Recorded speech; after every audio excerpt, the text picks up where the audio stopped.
Welcome to Blue Talks.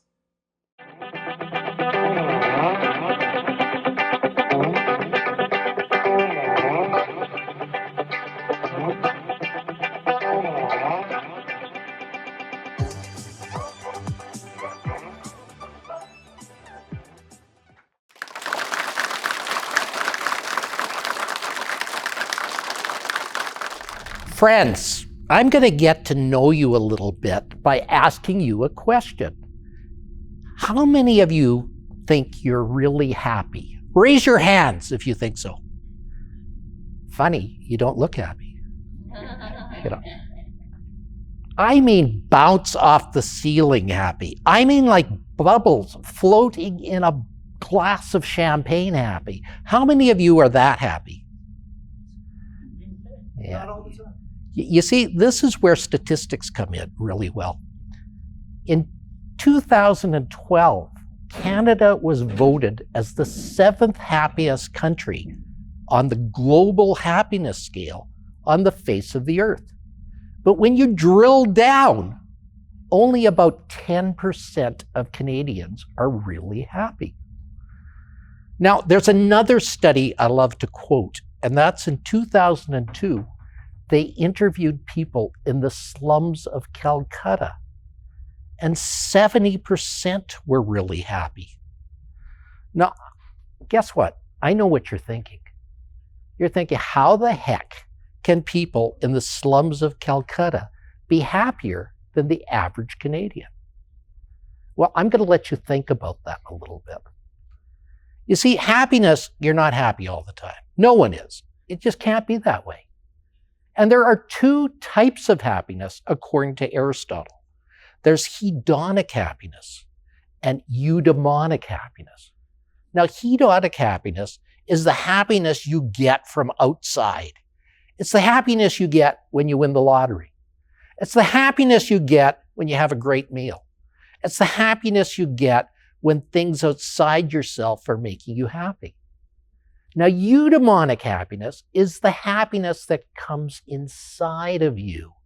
It's the happiness that bubbles up and gives you that happiness that you have. Now, that's what I want people to concentrate on today, is developing that eudaimonic happiness. Now, you don't wake up one day and say, I'm going to be happy for the rest of my life. It doesn't happen that way. Sometimes you have to be taught that. I was gifted happiness in 2003 when I was walking with my wife and my youngest daughter in Disneyland.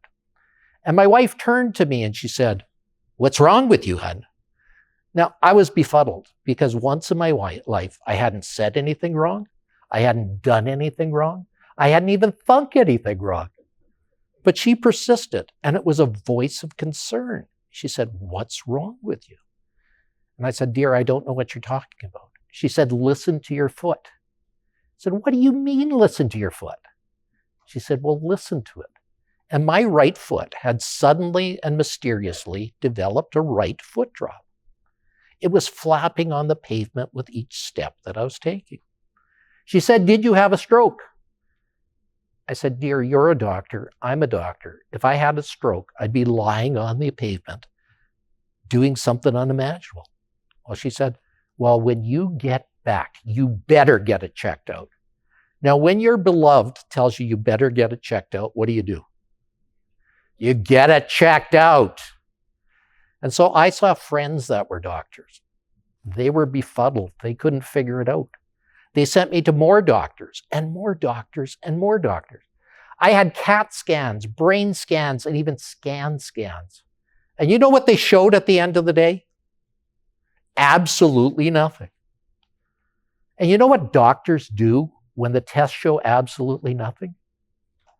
They do more tests and more tests and more tests. I think they even invented tests just to do tests back then. And at the end of the day, they were showing still absolutely nothing. So they got together and they said, "Okay, we're going to send you to a neurologist." Now, those of you who are not doctors, a neurologist is the brain guy. He has all the answers to these complex neurological problems. And I walked in he was sitting at an immense glass table with one piece of paper on it. And I said, hi. He said, hi back. He said, you better be sitting down when I tell you this. I said, why? I've got a dropped right foot. He said, no, you don't. You have ALS, Lou Gehrig's disease. Get your affairs in order. You're going to be dead in 6 months. I said, is there a way to prove this diagnosis? He said, of course, on autopsy. And I said, I'm not going to die to prove you wrong. So at the end of the day, I left that office. I slammed the door and I said, I'm not going to die to prove you wrong. I went to my car and I cried for hours. Somehow I made it home. And I told my wife my dour diagnosis, and she said, I don't believe it. He's wrong. But you know, when something like that happens, you go through the phases of death and dying that Elizabeth Kubler-Ross wrote in her book on death and dying. You go through anger. You're angry at the world. I was angry at my staff. I was angry at my dog. I was angry at my cat. I was angry at my children. I was angry at my wife. I was angry at my staff, but I couldn't tell them what was wrong. Otherwise, they might desert me. I went through bargaining. Oh God, please don't let this happen. I'll do anything if you don't let this happen. But I didn't think he was listening to me back then. You go through denial. You deny anything's wrong. And I'd work 12 or 14 hours a day. But my right foot kept flapping, and then my right hand wouldn't work. And I was a right-handed cosmetic surgeon, and that's a problem. But I was smart. I became a left-handed cosmetic surgeon. Now, it's hard to train yourself to be a left-handed doctor, but I did. I even had to invent instruments for me because they weren't invented back there. So I'd go to the machine shop at the hospital and say, could you make me a left-handed pair of scissors? Could you make me a left-handed instrument? And they'd do it for me. Now, we didn't have digital mapping. We didn't have all this fancy photography. We did it all manually, and it all worked. But then you go through depression. How many in this room have been depressed? Yeah, you're honest. You know, depression's the worst. That's when you stare at the ceiling all day and don't want to get out of bed. It's the black days. You can't eat, you can't sleep. It's the terriblest thing in the world. And I had a plan to kill myself because I wasn't going to die of ALS, drowning in my own secretions like I'd seen. So I went to my wife. I said, wife, what do I have? She says, I haven't got the faintest idea, but you're smart. You'll figure it out. I said, how could I figure it out? I've seen every doctor. She said, you probably haven't seen the right doctor yet. Well, back in the early 2000s, something new was invented. You might have heard about it. It's called the internet. Anybody hear about that? Well, back then, it was very primitive. You had to get on by dial-on connections. You had to put a phone on a cradle, and it would go ria, ria, ria for 15 minutes. And if you connected, you'd get to the other side. And I said, if you connected, because 9 times out of 10, you didn't. And when you talked to the other side, you had to speak by a language called DOS, because there was no memory in computers. There was no Dr. Google. There was no Dr. Yahoo. You didn't have that stuff. And my friends that were nerds found a doctor in Colorado Springs, Colorado, by the name of David Martz, who had a disease very similar to mine, but he got worse much more rapidly. And he was on his deathbed after 2 weeks of his diagnosis. Now, he was so beloved, doctors from around the world were coming to say goodbye to David. Now, David was so weak that a doctor from Texas came up, a Dr. Harvey, and he looked at David and said, I don't think you have ALS. David said, what do I have? He said, I think you have chronic Lyme's disease. I think you've been bitten by a tick, and it's mimicking ALS.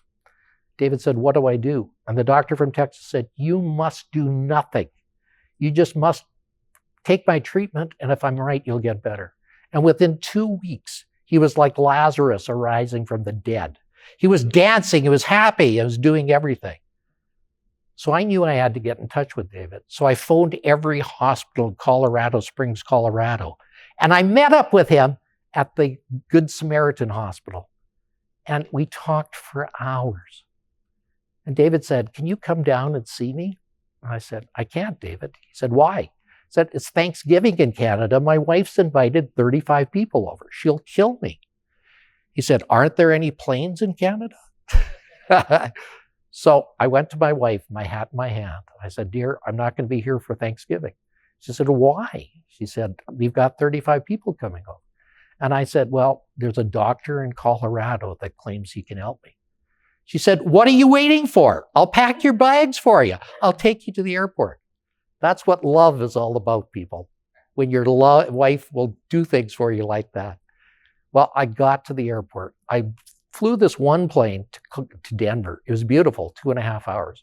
Then I got this rinky-dink puddle jumper from Denver to Colorado Springs. Anybody been on a rinky-dink puddle jumper? Yeah, it's terrible.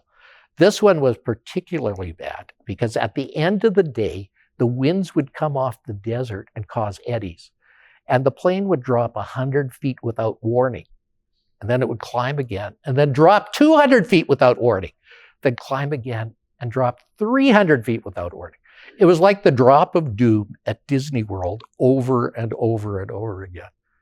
Now, everybody who got off the plane after that 15-minute flight was green. I crawled off, and there was a miracle. David was on the tarmac to meet me. Now, back then, they didn't have all the prohibitions that they do now with security and everything else. So he said, Dr. Lycka, I don't think you're looking good. I said, I'm not feeling good. He said, it's probably a metaphor for what you've been going through. He said, we need to talk. And we talked for hours. And he said some miracle words. I think history is repeating itself. And so he started me on treatment. And that's why I'm here, 20 years after the fact that I was supposed to be dead.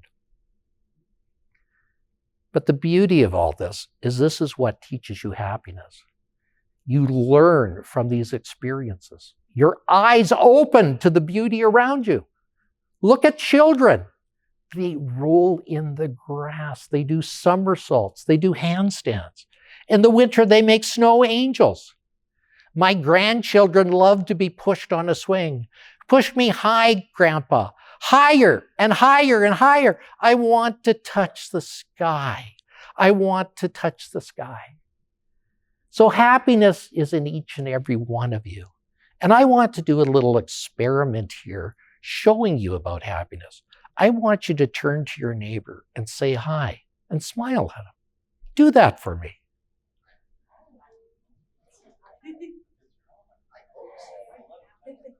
Now, isn't that what happiness is about? Coming out from you and meeting others and sharing that happiness with you? And that's why the people in Calcutta, the slums of Calcutta, are happier than the average Canadian. They are happier because they share every day. They help each other. They love each other. And although they have an income less than $100 a month, it doesn't matter. To them, they're helping each other and living life to the fullest.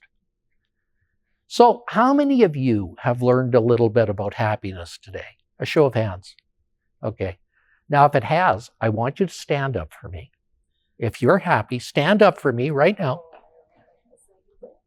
and give me a round of applause.